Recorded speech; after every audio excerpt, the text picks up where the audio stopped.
Life on the wrong side of the oil field tracks. SaveOurStreamsPA.org.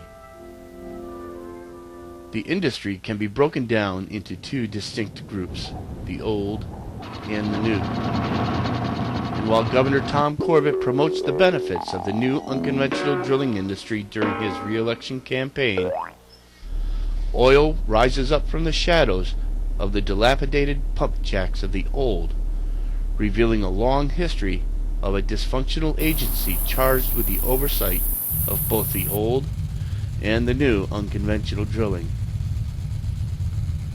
Some operators who work in the oil and gas fields are conscientious. When they experience a spill or an equipment failure that results in oil ending up somewhere it shouldn't be, it is promptly cleaned up, and that's the best case scenario. Now imagine a worst case scenario. An operator abandons a well, and the unplugged well oozes oil and or brine continuously, contaminating your property and nearby aquatic resources. Now imagine that there are dozens, as many as 65 such wells, and imagine gallons of oil and other contaminants pouring from these wells daily. The Thomases of Duke Center in McKean County, PA don't have to imagine this scenario. They have had to live it. And they have reached out to state and federal officials for help to little avail.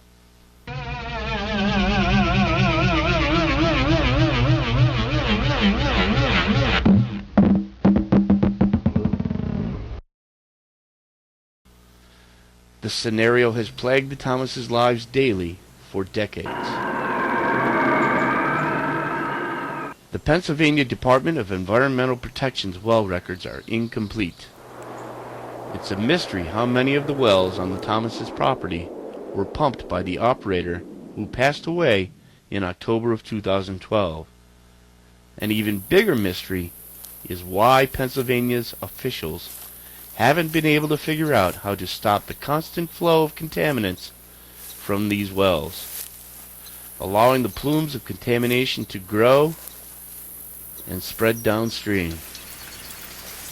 To date, after many reports have been made to the Pennsylvania DEP and the Environmental Protection Agency, and also after several calls to the National Response Center to report some of the daily discharges of crude oil, a comprehensive survey of this oil field has yet to be conducted. Nobody knows exactly how many wells are on the Thomases' property, or even how many of these wells are contributing to the contamination plumes that cover large areas of the property. The Thomases have managed to locate over 30 wells in various stages of disrepair. An historic map, published prior to the permitting of 7 contemporary wells, identifies approximately 65 wells, which would bring some estimates of the total number of wells up to 72.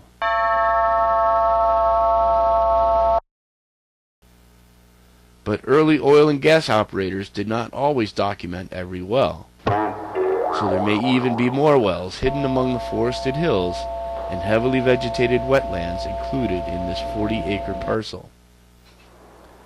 And there are health and safety hazards associated with these wells. These have essentially rendered the majority of the property unusable. While a number of wells have pump jacks or well casings attached, others are simply open holes hidden among the underbrush of the forested canopy and wetland vegetation. And pump jacks sit idle on some of the wells, while emerald green crude flows from pipes and wellheads into the environment.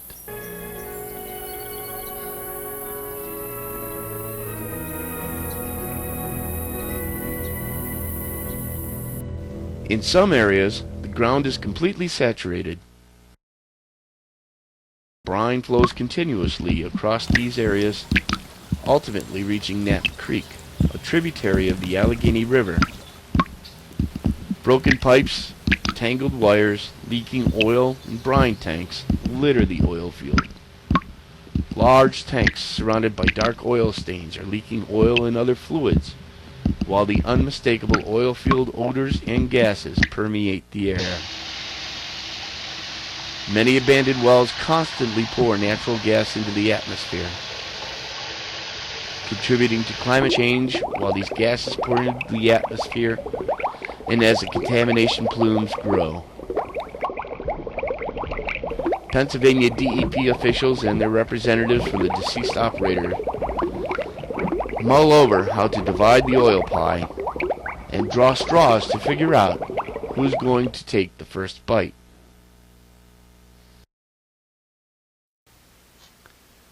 According to the National Response Center report dated March 6, 2013, this has been an ongoing issue for years. The oil and fluids continue to flow from wells situated in these wetlands, along the creek, in the creek, and on the steep mountainside, where eventually it washes downstream while officials mull over what to do. It seems the Department of Environmental Protection or any other agency of the Commonwealth will probably not be able to figure out how to appropriately address this. Contaminants are entering into the watershed daily, a fact that officials from the local level, including Representative Martin Causer and others on up to Governor Corbett's office, have been made aware of. Yet none seem able to grasp the idea that this needs their immediate attention. A remedy, sooner rather than later, and some office, some department, some agency needs to step in and take the lead. Do something, anything, to stop these contaminants from entering Pennsylvania and New York State waterways. The idea that the agency continues to authorize more permits to drill wells while existing abandoned and unplugged wells are continuously dumping contaminants directly into the watershed as the alarmingly clueless buffoons try to figure out who's on first is simply astounding. When will the Pennsylvania Department of Environmental Protection start actually, protecting the environment?